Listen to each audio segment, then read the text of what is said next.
Alhamdulillah wa salatu wa salam ala Rasulillah. If I were to ask a question to all of you, when was the last time that you really made dua to Allah subhanahu wa ta'ala from the depths of your heart? When was the last time your heart was attached to dua?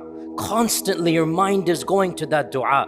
You always are thinking about this dua. Your heart is literally nervous about this dua. Chances are, for most of us in this audience, you will go back a few months, a few years to a time of tragedy, a time of difficulty, when whatever that difficulty was, it was causing you to make lots and lots of sincere dua from the depths of your heart. My goal in this series is to educate all of us.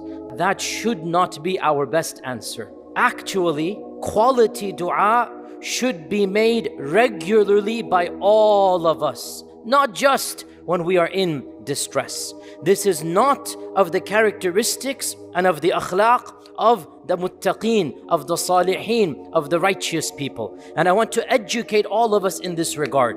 Allah subhanahu wa ta'ala describes the worshippers, the believers, as those who constantly make dua. In fact, the very verse I quoted you yesterday, which is the theme of our entire month-long program. What is that verse? Allah subhanahu wa ta'ala says, وَإِذَا سَأَلَكَ عِبَادِي عَنِّي. When my ibad ask you about me, then say I am qareeb. What is the characteristic of the ibad in this very verse? What makes these people ibad? أُجِيبُ دَعْوَةَ الدَّاعِ إِذَا دَعَانِ. They are constantly making dua to Allah, and that's why they are called ibadullah. When you make dua constantly, when you are always making dua, when you never stop making dua, you become ibadullah. Allah Azza wa Jal characterizes those ibad as those who are constantly making dua. And another verse that I want you to memorize, along with Surah Baqarah, we did that yesterday. Another verse, Surah Ghafir, verse 60. These two verses, I'm going to bring them up all the time. And that verse, Surah Ghafir, verse 60. وَقَالَ رَبُّكُمْ. Your Lord has announced. This is the decree of Allah. وَقَالَ رَبُّكُمْ. This is rare in the Quran when Allah says, وَقَالَ رَبُّكُمْ. I want you to know I have announced this. What has Allah announced? أُدْعُونِي. Make dua to me. أَسْتَجِبْ لَكُمْ. I will reply to you. I will respond to you. Once again, notice the direct. Allah speaking to me and to you. Your Lord has decreed, and then He changes from the third person to the first person. He's speaking to us directly. Make dua to me. I will reply to you. Then what does Allah say? إِنَّ الَّذِينَ يَسْتَكْبِرُونَ عَنْ عِبَادَتِي. Those who are too arrogant to worship me shall enter Jahannam humiliated. Allah equated worship with dua.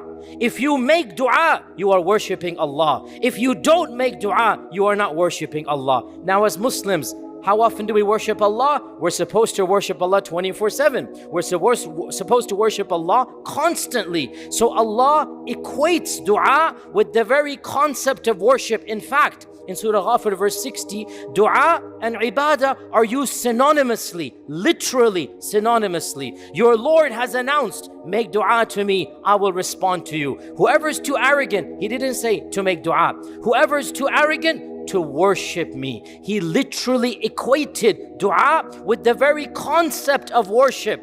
If you do not make dua constantly, you are not worshipping Allah constantly. And we know we must worship Allah constantly. There are too many verses in the Quran that describe the righteous as those who are constantly making dua. Look at what Allah says of the Prophet Zakaria and his wife. إِنَّهُمْ كَانُوا يُسَارِعُونَ فِي الْخَيْرَاتِ. They would constantly do good deeds. And then what? وَيَدْعُونَنَا رَغَبًا وَرَهَبًا. They would constantly make dua in a state of hope and a state of fear. We'll come back to this hope and fear in a future lecture, inshallah. But how are they described? وَيَدْعُونَنَا. They would constantly make dua to Allah. This is of the characteristics of Zakaria and his wife.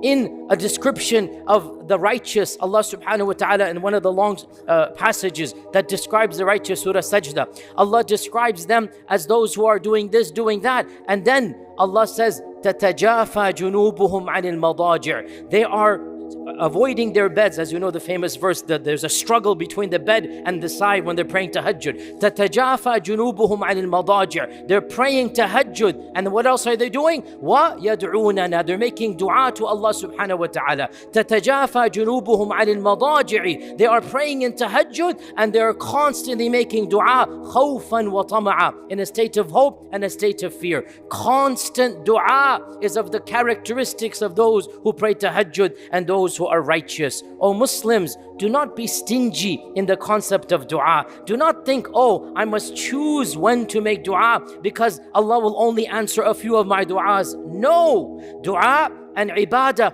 are linked together, and we make dua constantly and frequently. In fact, and there's a very beautiful incident in the seerah in which, again, dua is not the main point of this incident, but look at how Allah Azza wa Jal brings it in as a characteristic. What is this incident? Long story, to make it short. In the early Meccan period, or I should say the mid-Meccan period, one of the noblemen of Quraysh, one of the elite of Quraysh, was flirting with the idea of embracing Islam. And he approached Abu Talib. Abu Talib passed the message down that, oh my nephew, one of the elite of Quraysh, he might be interested in Islam, but there's one condition. What is that condition? He cannot be seen with the low people like Bilal, like Ibn Mas'ud, like Salman al-Farisi. He wants only, the racist, he wants the pure elite Arab. He doesn't want the non-Arabs in the same gathering as him. You know how they were in Jahiliyyah, right? Some of the Sahaba, some of them, they said, Ya Rasulullah, we need this guy. Khalas, let's allocate one day, only he comes and Bilal will understand. He'll understand. Salman will understand. We need this VIP to convert. Allah subhanahu wa ta'ala revealed not one, not two, three verses. We don't have time for all of them, but in all of them, Allah mentions one point. What is that? What does Allah say? Read Surah Al-Kahf, one of those verses. وَاصْبِرْ نَفْسَكَ مَعَ الَّذِينَ يَدْعُونَ رَبَّهُمْ بِالْغَدَاةِ وَالْعَشِيِّ يُرِيدُونَ وَجْهَهُ. Ya Rasulullah, forget those other people. Be patient. Wasbir. Be patient with your group that you have now. Who are they? Yad'una. They're making dua to Allah morning and evening. Notice how Allah described the elite of the Sahaba. Notice what is the description, the characteristic. وَاصْبِرْ نَفْسَكَ مَعَ الَّذِينَ يَدْعُونَ رَبَّهُمْ بِالْغَدَاةِ وَالْعَشِيِّ. They're constantly making dua in the morning and in the evening. They want Allah's pleasure. وَلَا تَعْدُ عَيْنَاكَ عَنْهُمْ. Make sure your eyes don't gaze to the other VIPs, to the other elites. Do not get greedy, he's telling the Muslims. Do not get greedy for those elite. No, what you have is much better. Who do you have?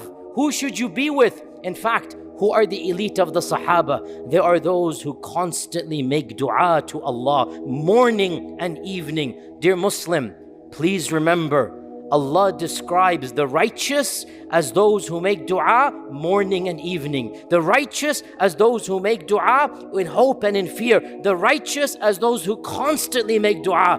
Contrast this with those who are not righteous. How does Allah describe them? Allah subhanahu wa ta'ala says, وَإِذَا مَسَّ الْإِنسَانَ الضُّرُّ دَعَانَا لِجَنْبِهِ أَوْ قَاعِدًا أَوْ قَائِمًا فَلَمَّا كَشَفْنَا عَنْهُ ضُرَّهُ مَرَّ كَأَن لَّمْ يَدْعُنَا إِلَى ضُرٍّ مَسَّهُ. Allah describes the one who is not righteous as when a calamity comes, then all of a sudden he makes dua to Allah. We don't want to be like that.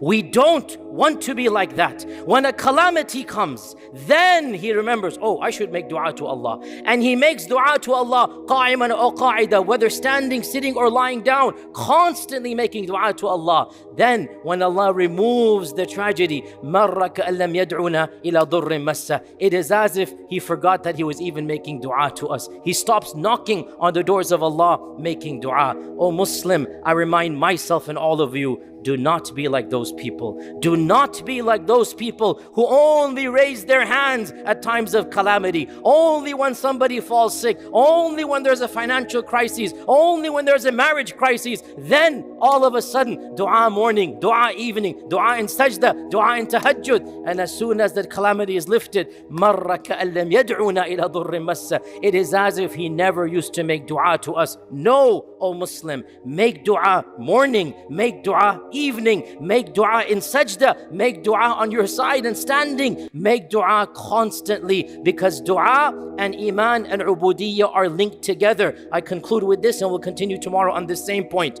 The stronger your Iman, the more frequent your dua will be. And the weaker your Iman, the less frequent your dua will be. Tomorrow I'm going to do the opposite. The more dua you make, the stronger your Iman will become. It's a two-way street. Put an arrow between the two. Strong Iman, more dua. Put an arrow with both sides, right? When you have strong Iman, you will make more dua. Tomorrow we're going to flip it around. Making more dua gives you what? Strong Iman. We'll do that tomorrow, inshallah ta'ala.